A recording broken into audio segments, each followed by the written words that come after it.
hope everyone is fine. In today's video, we will be discussing about quicksort algorithm. So when we talk about quicksort algorithm, one of the things that we need to remember is it is the part of divide and conquer mechanism. Divide and conquer mechanism says that our problem is there. We are going to divide into subproblem 1, we have to divide it into subproblem 2. Then we find the solutions of this subproblem, solution of this subproblem. Then combining the solution, we form the solution of entire problem. So in this video, we will be discussing how quicksort algorithm is applied on certain elements, and we are going to take certain elements with pivot element, and then we are basically going to analyze how much complexity it could be for a particular example. So we have this particular examples with we have the elements that are given to sort are 7, 2, 1, 6, 8, 5, 3, 4. So we are going to solve this particular algorithm and particular problem with an algorithm which is given to us. So firstly, we need to understand that we need to divide the problem. So when division of problem occurs, so we have a particular code where we have an array, right? We are having a quicksort function, and we have a certain array with us. There is this array which is given to us. These elements which are given to this particular array. So this array name is A, and it is having certain elements. We obviously have a start of an array and end of an array. Start of an array means location. This is start and this is end, right? So we start. We have to see. Importantly, one important condition, because I'm going to create a recursive call. Since this is also a part of recurrence relation, and we are going to calculate the complexity of divide and conquer mechanism, one thing to understand for this particular example is that this is also a recursive call that will happen. So when we are talking about recursive calls, it means the function calls itself again and again, and obviously there has to be a terminating condition. Obviously any kind of recursion or iteration have a terminating condition. So we have a start and we have an end. We have clearly written that if our start, it is an index pointer which starts with 0 index, if it is greater than equal to end, it will return straight away. So I'm writing return 1 just because start, if value is greater than or equal to end. If start is equal to end, it will not start. So it is having only one element, and same applies with if start value is greater than end, which is not possible. We are putting return 1 in that scenario. Else we are going to have a particular quicksort mechanism which will be running, and initially I have one condition when in solving quicksort example is that I need to partition the elements. Partitioning means if I'm going to divide and if I'm going to use divide and conquer strategy, I will be dividing the elements in such a way that in the first iteration of quicksort will give me the middle element. Means the left elements to the middle element will be lesser than that, and greater the elements which are greater to the middle element will be on the right side of it. So it means I'm writing P index, which is my partition index, and it will be called in this partition, right? Partition which will be called, and importantly in this particular scenario, I will be putting the array which is obviously there, and you have a start of an array, you have an end to an array. These are the very important things that you need to find out. So P index is your partition index that will be told to you the moment we call this function. This is a partition function. This partition function will have an array that starts from any starting element and that ends at particular ending element as well. then I'm calling the quicksort algorithm in such a way that your array, you have start, and one thing is index minus 1. So the quicksort will call with partition index. Partition index will be that element which will be a middle element out of these elements. Means if there are certain elements, if I get partition index, the elements left to it are lesser than this partition index, and elements greater to it are greater than this partition index. So this is one thing. Then we have to call again quicksort. We will firstly will sort, if then we have to sort these elements, then we have to sort this element. It means it will divide the problems, by the way. Then importantly, we have array, and that will work from index 1 till end. This it will be called. So it means if my partition index is found, just see, if this is my p index, if this is found, so I will sort these elements and I will sort these elements as well. So importantly, elements greater than partition index will be on the right, and elements lesser than partition index to be on left. So that's what we have to do. Quicksort A from starting element till p index minus 1 means I have to sort these two. Then from p index plus 1, then I will be sorting this two. Problem will be divided. So this is our initial part. Then if we basically start our quicksort with partition partition function. This is a partition function that will give you the logic of how to apply your quicksort mechanisms. You will obviously have a start and you will obviously have an end. Right now, initially we have to put your partition index to start. I will obviously update this particular part later on. So initially partition index is given start, and your pivot element is given your ending. So I am basically taking the pivot element as this element, right? This is my pivot element. Then initial parts I have actually discussed. I will be starting for I is equal to start to end. Till end occurs, this particular syntax will go on. We will be measuring if a of I is less than equal to pivot, if this condition holds true. If this first condition holds true, then what we will do is we will replace or swap, we can swap a of I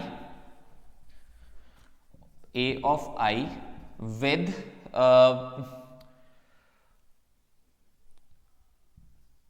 p index element, the elements which is stored at p index, and we will be replacing p index plus plus. So whatever element initially I have given p index as a starting element, so I will be updating p index. Partition index is updated every iteration if this condition holds true. If this does not hold true, in the last I would write, or I will replace your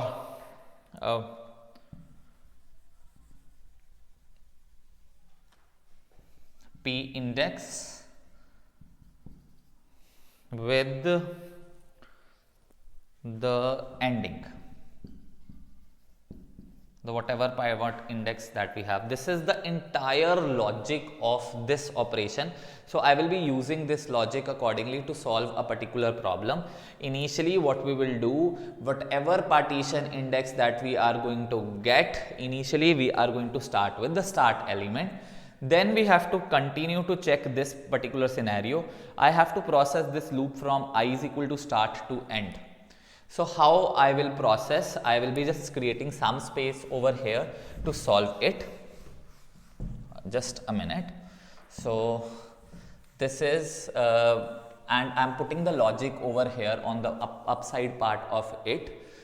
You have array, you have start. Let's say this is your quicksort algorithm. You have array, you have start, and your end. Then if we have already written start greater than equal to end, we will use return 1, and then we will use partition function where we have to give this index partition that we have to start from start to end, right? In this scenario we will use quicksort, which is from this array from start to p index minus 1, and again quicksort we will write a p index plus 1 end. So this is how your entire scenario is written. Now the important point is this entire code. My first ever running of this code, if I run this code for the very first time, or if I run this algorithm for the very first time, for these elements will give me a partition index, because initially you have written start is greater than equal to end, you will return, you will not perform. But obviously if this is your start and this is your end, this is your start and this is your end, start is not greater than equal to end, start is less than equal to end. So obviously your else condition will definitely work in that particular scenario. So we will be starting, your initial part is quicksort a start end. The moment I call this function, I will go over here. Now this partition function says that you have an array that is starting from start and end. It means this is my starting element. I am writing 7 2 1 6 8 5 3 4. This is my starting element and this is my ending element. I have clearly given your p index is given to start, so I can write pi over here. I am writing pi over here. Now next statement says pivot is given, whatever pivot element. So in mine example I am taking pivot element as my ending element. Pivot element is given as a end. So whatever a end is, this is my end. So this would be pivot. So your pivot is actually 4. Now we have a condition that for I is equal to from start to end. So it means if this is my start, this is my by default I as well. Now then what I have to see, if a of I is less than equal to pivot. So I am going to firstly check 7 is less than equal to 4. Is this true? No, it is not. So it means we will be carry forwarding this statement. If a of I is less than pivot, then I will swap, else I have to again increment I would be going with I plus plus. So 7 is not less than equal to 4. So your I is incremented, your I comes here. Mind you, 7 is also your start, which is your p index. So keep reminding about that. So now your a of I, which is now, earlier it was 7, now it is 2. So 2 is compared with this 4, 2 is less than equal to 4, which is definitely true. Then what we will do, we will swap a of I with p index. It means your a of I, which is 2, so in the first there was no replacement. Why? Because 7 is not less than equal to 4. This is false. Now your 2, which is your I, and this is your p index, 2 is compared with this 4. When 2 is compared with this 4, what happens in that scenario? You will be swapping a of I with p index. So p index was 7 and a of I was 2. So it means I will swap 7 and 2. I will get 2, 7, 1, 6, 8, 5, 3, 4. Importantly, guys, in that scenario, p index is also incremented. Your p index comes over here. Right now, your I is also incremented because earlier I was at over here with 7. Now then I came to 2. Then again I will be coming over here. I am going to check this. Now I will be comparing 1 is less than equal to pivot element is actually 4. This is your pivot, and 1 is less than equal to 4. So what we will do? Again we will swap your a of I with p index. So p index was at 7. So I will basically swap. So I will be swapping 1 and 7. I will get 2, 1, 7, 6, 8, 5, 3 and 4. This is your second step to be done. Now what happens in the next particular scenario?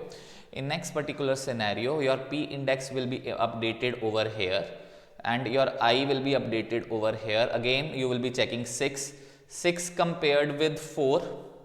Obviously 6 is not less than equal to 4.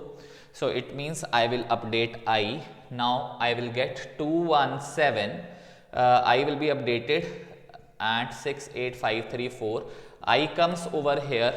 Again 8 is compared with 4, not less than 4.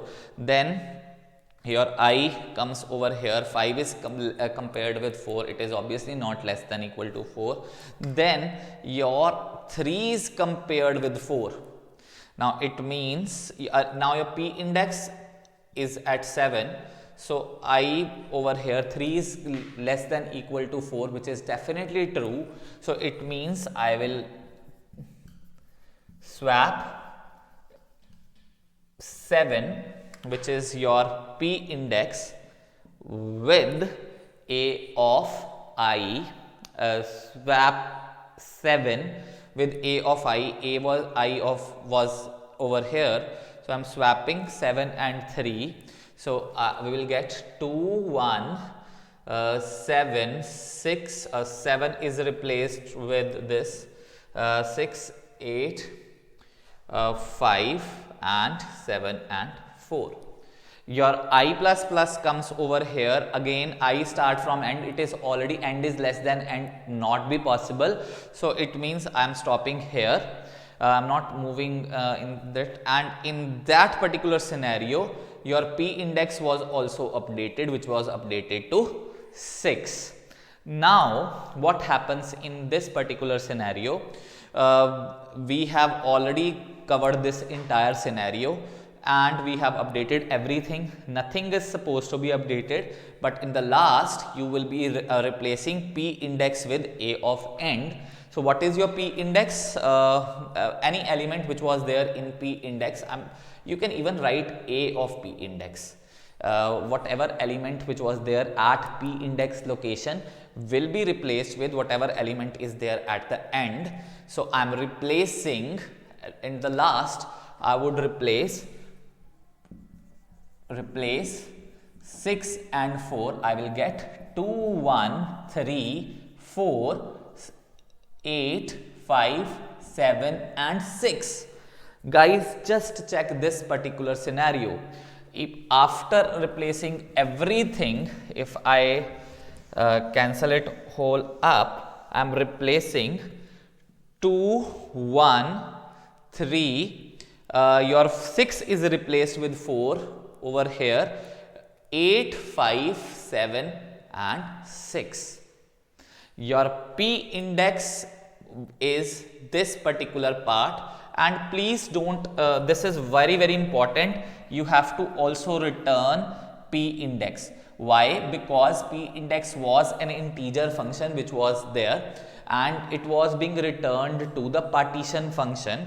So P index is returned over here. So whatever is your P index is 4. So this 4 would be returned to this partition function. It means if you see this entire scenario, we have got after first iteration, or after first iteration I would say, because this ran from I start to end, we have got a partition function. And if you see over here on the left hand side of it, elements are lesser than equal to 4, and on the right hand side of it, elements are obviously greater than 4. So we have actually partitioned the whole scenario, although the problem is not solved. Now, as per the analogy, your quicksort, again this quicksort function will run, and your quicksort function would call this array. Now this is one array that you have got. This is one array. Actually I would rather write this statement. This is one array where this is array number 1 and this is array number 2. This is the array from start to P index minus 1, and this is an array which is starting from P index plus 1 look to end. So if I call this quicksort function, I will call, just see, quicksort A start to P index minus 1. A start to P index minus 1, it means array is there, your starting element is 2 and it will run till P index minus 1. So means which element it should run with? It runs from 2, 1, 3. So it means this is an array that I have to basically sort for my next answer. Now similarly over here with quicksort, we will have array again, but which array? P index plus 1 means 8 to end and is 6. So it means I have to sort this. Again, if I call this function, again it calls over here, this array A is given, and then the first element that it will get is 2. 2 will be the start and 3 will be the end. Again I have to recursively call this. This is a process which is called recursively again and again. After very first iteration, you will eventually have your one element which is a pivot element. At the end you will get the partition where left elements to that particular partition would be lesser and right elements would be greater. Again this process continues. So this is regarding quicksort. If you like this video, kindly like, share and comment, and kindly share it to maximum audience so that we can reach numbers. Thank you very much.